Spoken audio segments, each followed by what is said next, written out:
Today I'm going to help you increase the stretching ability of your fretting hand so you can play challenging guitar licks that you may find unplayable right now and get into chord shapes similar to this one without much difficulty. Now, if I had $1 for every person I ever heard complain about their hands being too small to play guitar, I would not have to make these videos for a living anymore. No more jobs. This is the last one I'm doing. I'm quitting for good. At the same time, though, I've yet to meet even one person whose hands were so small that they physically could not play the licks they wanted to play. I have met a whole bunch of guitar players whose technique was preventing them from playing guitar the way they wanted. So today I'm going to show you a few tweaks you can make in your fretting hand position and also some tips in how you practice stretching that's going to make it easier for you to learn licks and chord positions that you may feel are outside of your reach. No pun intended right now. The first tip I have for you is to simply change your sitting position. If you sit with the guitar on your right leg, here's what happens. Notice that the headstock of the guitar and the guitar neck is automatically a little bit further away from your body compared to if you sit with the guitar as you saw me sit a moment ago on your left leg. And if you're trying to get into, let's say, this position to play an F major scale or trying to play an F major add 9 chord down here, well, good luck with getting your hand to stretch that far, even if you're doing everything else right as far as fretting hand goes. Of course, you can try to compensate for that by bringing the guitar a little bit closer to you, but it's still going to be quite challenging. Not to mention that there's going to be a lot of torque on your forearm, even if you are able to get into the right position. If you sit with the guitar on your left leg, though, everything starts to feel a whole lot easier. First of all, the guitar neck is much closer to your body, and that means there's way less torque on your forearm even when you're playing by the first fret, simply because you don't have to reach as far to play the chords, licks, and solos you're trying to play. Even if you change nothing else about your technique and nothing else about how you practice, you automatically set yourself up for success with this sitting position. Not to mention that this sitting position is very similar to the way the guitar is going to be against your body when you play standing up. So if you're interested in playing well on stage and feeling comfortable transitioning from playing sitting to playing standing, sit in this position and get yourself a footstool to use this position properly. It'll be the best $10 you've ever spent. The next tip I have for you as far as stretching is to watch your thumb position. If you're trying to play stretchy licks and your thumb is wrapped around the neck of the guitar like this, or if it's pointing towards the tuning pegs like this, or if it stays behind as the fingers shift and it turns this way towards the tuning pegs when you shift positions, you've pretty much shot yourself in the foot. Yeah, I know you're starting to like it, aren't you? Ow! You're sick! You're sick! Why would you do that to me? I'm just kidding you, pal. Then stretching is going to feel basically impossible. Here's what you want to do. You want to have your thumb behind the middle finger almost at all times when you're playing stretchy licks and chords. I'm going to play a G major scale right now, 3 note per string, and I'm going to start with the middle finger roughly in the center of the fretboard, roughly behind the middle finger, like this.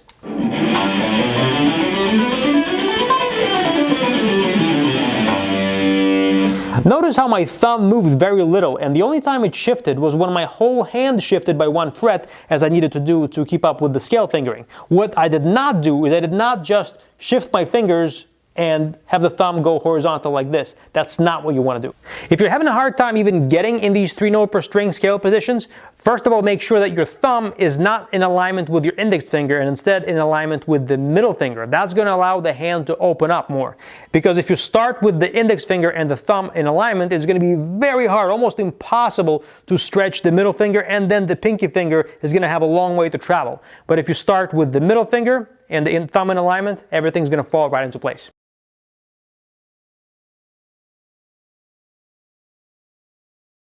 And if you're playing difficult chords instead of scales, the principle is still the same. You start with the thumb and middle finger in alignment, and that makes it much easier to get your hand in this shape, even if you're trying to go down to the 5th fret or even down to the 3rd fret. Alright, so now you know to sit with the guitar on your left leg, and you've grasped the basic principle of keeping the thumb and middle finger in alignment and not wrap the thumb around the neck of the guitar or have it point towards the headstock.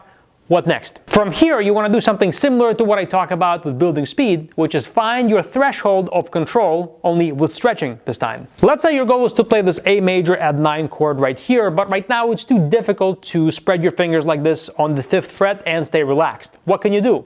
You want to find how close can you get to the 5th fret and be relaxed. Maybe you can do this on the 7th fret, maybe on the 9th fret, maybe on the 10th fret, on the 12th fret. Somewhere there's a spot where you can do it. Let's say for you the threshold of control is going to be on fret 8. So what you want to do is get into the chord position and just sit here and hold the chord down and relax your entire body. As you're sitting here, focus on your jaw, focus on your breathing.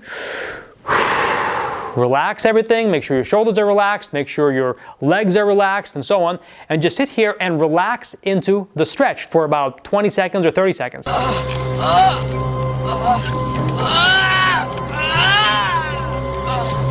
And then shake your hand out, relax everything, make sure there's no pain, and then do it again. And if you do several intervals like this of 10, 15, 20, 30 seconds of just relaxing into the stretch, it's going to loosen everything up right here, and it's going to help you move your threshold down lower from the 8th fret to fret 7, fret 6, and eventually fret 5. The next thing you can do is to simply cheat. So even if your threshold right now is on fret 8 and you want to get to fret 5, what you can do is elevate your guitar neck so it's almost vertical, and it's going to suddenly feel a lot easier to get in this position on the 5th fret. That's because now your guitar is way closer to your body, your arm doesn't have to stretch as far, and stretching feels a lot easier in this position. Way easier than even in this regular sitting position, and a whole lot easier compared to having the guitar on your right leg like this, where there's a lot more torque in the forearm all of a sudden.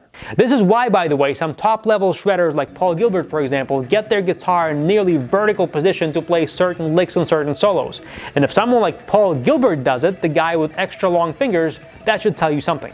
And the goal here when you're cheating is to A, build your mental confidence that, hey, you can do this, you can get your hand in this position, it's just a matter of time, where you gradually work your way down into fret 5, which is the goal in this case, and also to get your hands physically acclimated to being in the 5th fret position and relax into it same way you did on fret 8 just a moment ago. And last but not least, you can exaggerate the difficulty. What you can do is go down to fret 3, and it's going to be impossible. It's going to feel way harder. You're not even going to be able to reach with your pinky finger to the right fret. That's okay.